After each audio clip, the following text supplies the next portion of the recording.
Meu nome é Flávio, eu tenho 45 anos, sou pai de 2 meninas. Eu comecei minha trajetória profissional, me formei nos Estados Unidos, em administração de empresas.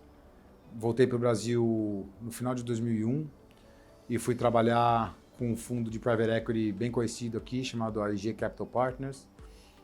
Fiquei vários anos trabalhando nessa indústria, depois eu fui para um outro fundo de private equity que só investia em agro e energias renováveis. Passei quase 10 anos fazendo private equity, participei de inúmeras transações que hoje, de uma certa forma, nos influenciam no nosso dia a dia, né? Fui investidor da Gol, depois fizemos o IPO da Gol, da companhia aérea, foram vários outros investimentos com saídas via IPO e acabei me envolvendo em diversas indústrias, assumindo várias posições no fundo e fui exposto a um mercado que estava incipiente há 20 anos atrás e fui acompanhando o crescimento desse mercado até que há 11 anos atrás eu montei a Barna. E a Barna, eu sou um dos sócios da Barna, eu sou sócio fundador da Barna. E aqui na Barna a gente é um gestor especializado em investimentos em tecnologias verdes, que a gente define como inovações aplicadas ao uso mais eficiente dos recursos naturais. A gente faz investimentos em estágios iniciais em companhias, né, então o que é chamado de early stage, mas a gente também procura acompanhar esses investimentos ao longo da vida dessa companhia para garantir financiamento e capacidade de crescimento para esses novos negócios. A gente fez ao longo desses anos por volta de 20 investimentos, estamos investindo no nosso terceiro fundo, e como eu falei, a gente é uma casa mais especializada mesmo em 4 verticais específicas, né? Então a gente investe em agricultura e uso da terra, em eficiência energética, eficiência na logística e, por último, em economia circular, que é basicamente como a gente trata resíduo e lixo e como que isso volta para a economia de uma forma muito mais saudável do que está saindo, né? Então, essa é a nossa especialidade, a gente é uma equipe de 8 pessoas, super especializada, nós somos uma sociedade que permanece desde o começo na sua mesma estrutura, né? Então um grupo bastante experiente fazendo investimentos numa série de verticais e dentro daquilo que a gente vê como vantagem competitiva da nossa geografia, que a gente vê o Brasil como um grande promotor e um grande player mundial da parte de recursos naturais, preservação e produção de alimentos, e aí é onde a gente quer atuar, porque a gente vê que existe vantagem competitiva por muitos e muitos anos nessa região que a gente atua, que é o Brasil e a América Latina. Faz 11 anos que a gente montou a Barna. Como tendência, eu acho que a nossa tese reflete muito o que a gente vê de tendência futura, né? De um mundo cada vez mais verde, no sentido de coisas que a gente já sabe que vão acontecer hoje, mas que vão acelerar nos próximos anos, né? Então, para dar exemplos muito simples aqui, uso de carros elétricos, uso de biofuels, né? A parte de biológicos, tudo aquilo que está relacionado a rastreabilidade, controle de dados, então são coisas, né, hidrogênio verde, enfim, tudo aquilo que são coisas que são realidades, mas que estão numa fase ainda muito incipiente, que a gente acredita que vai ser uma realidade cada vez mais próxima e que o Brasil é competitivo. Essa é uma tendência clara que a gente vê aqui da Barna, né, de essa transição para a economia mais verde, e a gente realmente acredita que grande parte das inovações relacionadas a isso podem e devem sair da nossa região. A nossa função aqui como investidor não é investir em qualquer coisa, é conseguir encontrar dentro da nossa geografia onde existem oportunidades de investimento de longo prazo, né, porque a gente investe no longo prazo, e a gente vê muito a nossa região com vantagem competitiva nessas verticais que a gente falou, mas também com muitas ineficiências nessas verticais, né? Só que essa vantagem competitiva com a ineficiência, quando você coloca isso dentro de um mundo mais verde, a gente realmente vê que a nossa região pode ser uma promotora de tecnologias mundiais dentro desse segmento, né, de tratar recursos naturais como uma coisa preciosa que a gente precisa melhorar a eficiência do uso deles. Eu queria primeiro contar uma história de uma investida nossa que chama Strider, né, já nem chama mais assim, mas eu sempre gosto de contar essa história porque muitas vezes quando a gente está falando com investidores, a gente nos pergunta, mas você acredita mesmo que uma empresa brasileira pode virar uma tecnologia mundial e ser relevante, né? E eu não só acredito, como a gente viu isso acontecer, né? A gente investiu, um dos primeiros investimentos que a gente fez na Barna, na nossa tese de segurança alimentar, né? de estar olhando para produzir melhor, de uma forma mais sustentável. A gente identificou um problema na indústria agrícola há 10 anos atrás, que era o uso excessivo de pesticida por falta de controle de pragas. a gente encontrou uma companhia, dentre as 3 que tinham naquela época, que estava indo atrás desse problema, usando software. Para resumir um pouco a história, a gente investiu em 2014, em 2018 a gente vendeu essa empresa, então em 3 anos e meio a gente vendeu essa empresa para a Syngenta. E hoje a Strider, que chama Protector dentro da Syngenta, é a plataforma digital mundial da Syngenta. Então, o software que foi desenvolvido por brasileiros, numa empresa brasileira, que foi testado no Brasil, escalado no Brasil, hoje é o software usado por uma das maiores químicas do mundo, né, para atender os seus clientes em milhões e milhões de hectares, né? E isso tudo aconteceu em 3 anos e meio. Desde a gente ter investido na companhia, até vendido e ter retornado 16 vezes o capital para os nossos investidores, tudo isso aconteceu aconteceu em 3 anos e meio, né? Então essa é uma história que eu gosto de contar porque ela tem um começo, meio e fim, e ela responde muito dessa pergunta, poxa, mas será que o Brasil de fato é um país que consegue gerar tecnologia? Consegue, né? Consegue gerar tecnologia, consegue disseminar tecnologia e consegue fechar um ciclo inteiro para investidor, empreendedor e gestor, né? Distribuindo riqueza para todo mundo. Agora, a Strider não é o único deal que a gente fez, tem vários outros investimentos que a gente fez, alguns que vale a pena mencionar, né? E eu acho que vale a pena a gente também mencionar como é importante ter investidores parceiros quando a gente faz esse tipo de investimento, né? Então, para dar um exemplo, a gente investiu em algumas empresas que de uma certa forma estão endereçando a questão de segurança alimentar, né, e financiamento agrícola, empresas como Grão Direto, Agroland, Agrotoken. E essas empresas, nós investimos através do fundo, mas a necessidade por um bolso de equity, por exemplo, é só uma das necessidades, né? Todas as empresas têm outras necessidades de financiamento de outros bolsos, por exemplo, financiamento, acessar uma linha de crédito, né? Fazer uma coisa mais mezanino, fazer algum tipo de crédito mais estruturado. E nessas horas que é importante a gente ter investidores que entendem, né, esses bolsos diversos e que de uma certa forma estão dispostos a participar e contribuir no crescimento dessa empresa com esses bolsos, né? Então, esse é o caso da Osher, por exemplo, né? Eles investiram com a gente através do fundo, então participam nas empresas como sócios das empresas através do fundo, mas tem diversas oportunidades que a gente já dividiu com a própria Osher e que cabe financiamento via um outro bolso da Osher, ou via um veículo de crédito, ou um FDIC, né? E a gente discute essas oportunidades, leva essas oportunidades e eventualmente faz investimentos em conjunto com os nossos investidores nesses diversos bolsos de oportunidades que existem, né? Isso vale para essas empresas que eu mencionei, vale para empresas que estão, por exemplo, na parte de economia circular, que também é uma vertical que a gente está super interessado, né? Que vira e mexe, aparecem oportunidades de co-investir com outros bolsos, né? E a gente faz isso com recorrência, né? A gente faz isso com todos os nossos investidores, para todo investimento que a gente faz.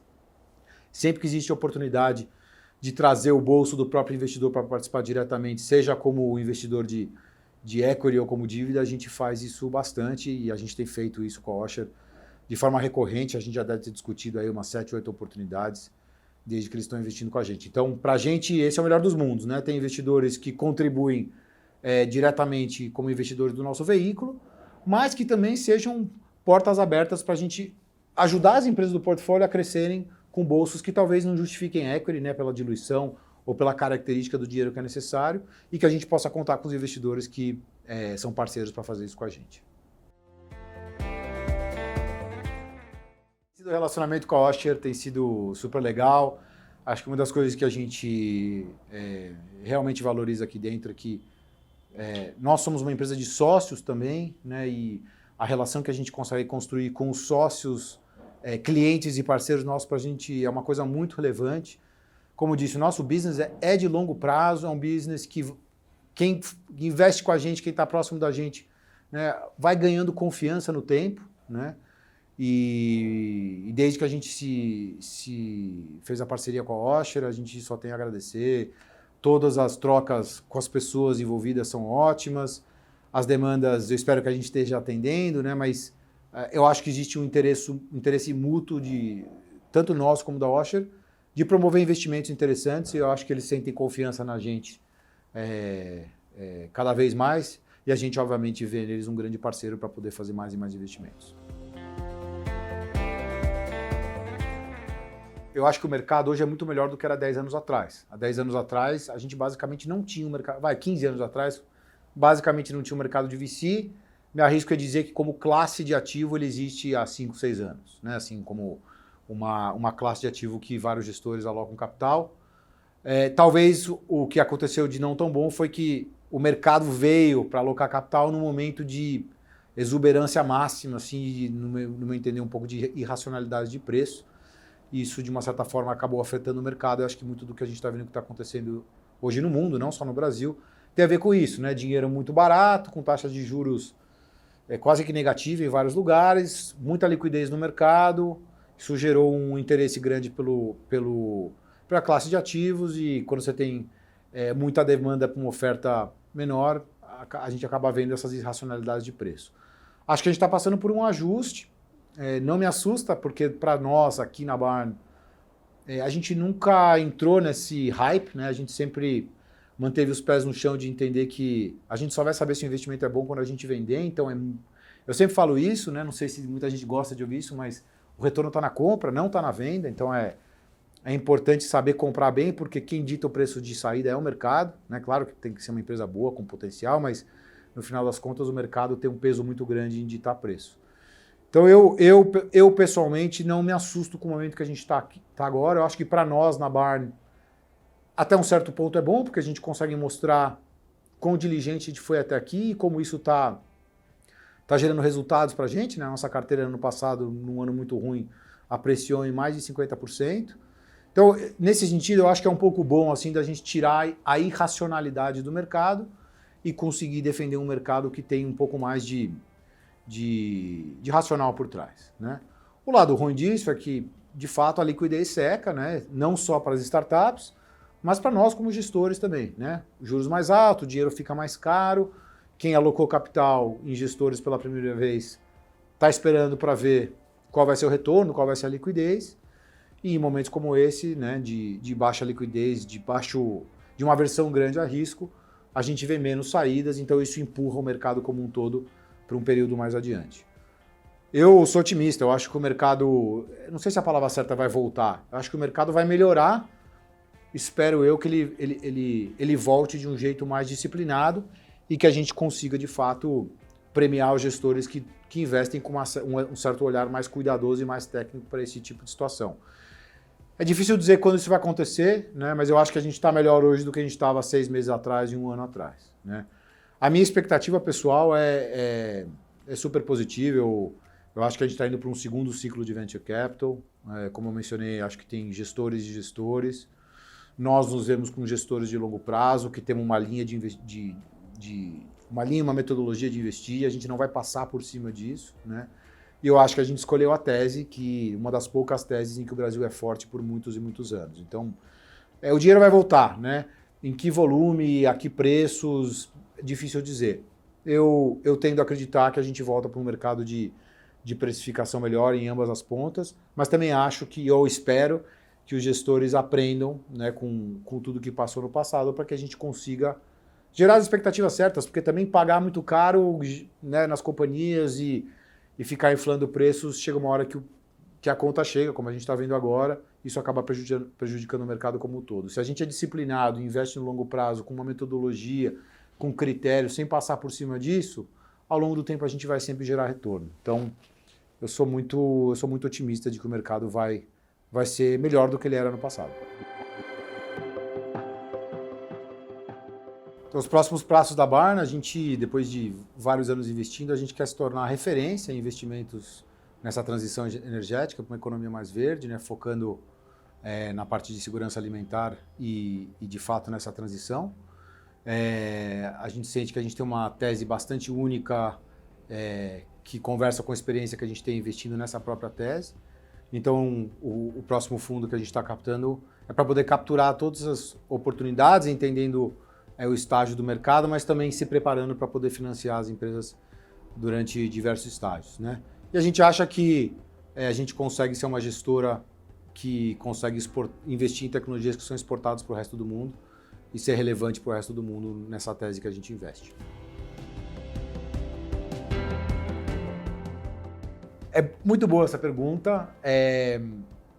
Acho que passado aqui 11 anos a gente consegue de fato fazer as relações, né? Porque quando eu comecei a Barn, Eu tinha, sim, experiência como private equity e fui empreendedor por 2 anos, então tinha sentado do lado da mesa como empreendedor, mas eu sempre falo que, principalmente no nosso primeiro investimento, a gente teve que desaprender muita coisa, né, do private equity, porque o private equity ele tem é um investimento numa empresa que está no estágio muito mais avançado, e muito do que se faz no investimento de private equity é melhorar a estrutura de capital, é melhorar management, né, olhar melhorias em redução de custo, melhoras de margens, formas, né, mais técnicas de desenvolver uma companhia, sempre que essa companhia já tem um produto, já tem um mercado, já vende, já tem um certo histórico, né? Então, eu diria que é um trabalho mais técnico do lado financeiro e de estrutura de capital, né, e talvez mais técnico ainda na parte de gestão de pessoas, né, de como um time, como você muda o time, como você agrega peças pensando como essa empresa pode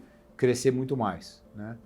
E no Venture Capital também é técnico, mas ele é um outro tipo de tecnicidade, né? Então não adianta eu olhar para um fluxo de caixa descontado para uma empresa que tem 5 pessoas e que está criando um produto, porque primeiro que não tem muito o que descontar, segundo que todo o valor da companhia vai estar numa perpetuidade, que é um exemplo teórico, né? Segundo, tem certas coisas que dá para fazer no PE, no Private Equity, que no Venture Capital não funcionam. Então, por exemplo, não é incomum no Private Equity você investir numa companhia e trocar todo o management, né? Ou trocar grande parte do management. No VC, especialmente em early stage, isso é quase impossível. A gente testou isso no começo, no nosso primeiro investimento, e viu que isso não é uma realidade. Ou seja, você investe num time de founders que tem a obrigação, vamos dizer assim, de desenvolver um produto, desenvolver um time, ganhar mercado e depois conseguir escalar. E se a gente não acerta no início nesse time de founders, é muito difícil essa empresa ir bem. Então, existe uma diferença grande aí de como você gere também o estágio da gestão da companhia, né?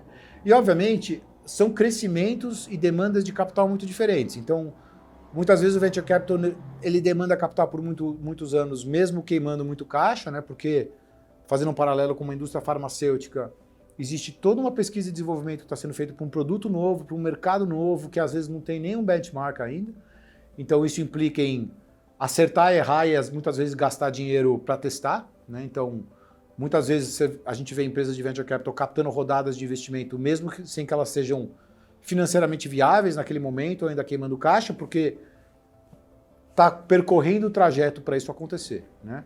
A contrapartida diz que o crescimento de uma empresa de Venture Capital ela tende a ser muito mais vertiginoso do que uma empresa de Private Equity, o que quer dizer que o ganho de capital que você poderia ter como investidor também tem que ser maior, senão não justificaria o risco, né? Então, são etapas de risco muito diferentes de um Venture Capital para um Private Equity, são retornos esperados muito diferentes, né? E são formas de atuar no dia a dia das companhias que são bem diferentes, né? Especialmente a depender do estágio que está o de Venture Capital, né? Acho que, passado 10, 11 anos investindo, eu consigo hoje dizer que combinar a experiência dos dois nos dá muitas vantagens aqui, né? Então, se a gente for fazer uma análise pura e simples de Private Equity numa empresa de Venture Capital, uma startup, a gente nunca vai investir, né? Por outro lado, se a gente não tiver um pouco aqui de disciplina financeira, entender modelos de negócio, olhar modelos, e mesmo que a gente invista numa companhia que esteja queimando caixa, a gente faz um exercício grande aqui de entender quando que ela deixa de queimar caixa, quando que ela deixa de ser, quando que ela passa a ser geradora de caixa, ou quando ela consegue se manter por si só, de uma forma técnica, né? A gente tem as capacidades hoje internas aqui de ser criterioso, de olhar projeções, de olhar modelos, e acreditar numa história, não acreditar numa história, ou tentar, ou conseguir identificar onde tem pontos ali que não são convincentes, né?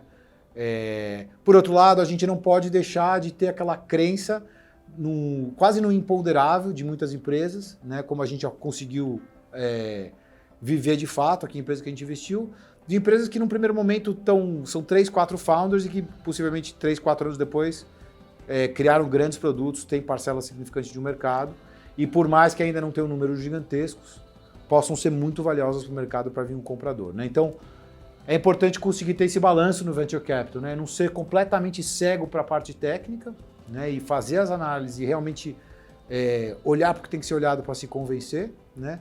Mas também comprar um pouco o sonho, né? E entender que existe um caminho ali de testes e acertos e erros que podem resultar num negócio muito valioso lá na frente.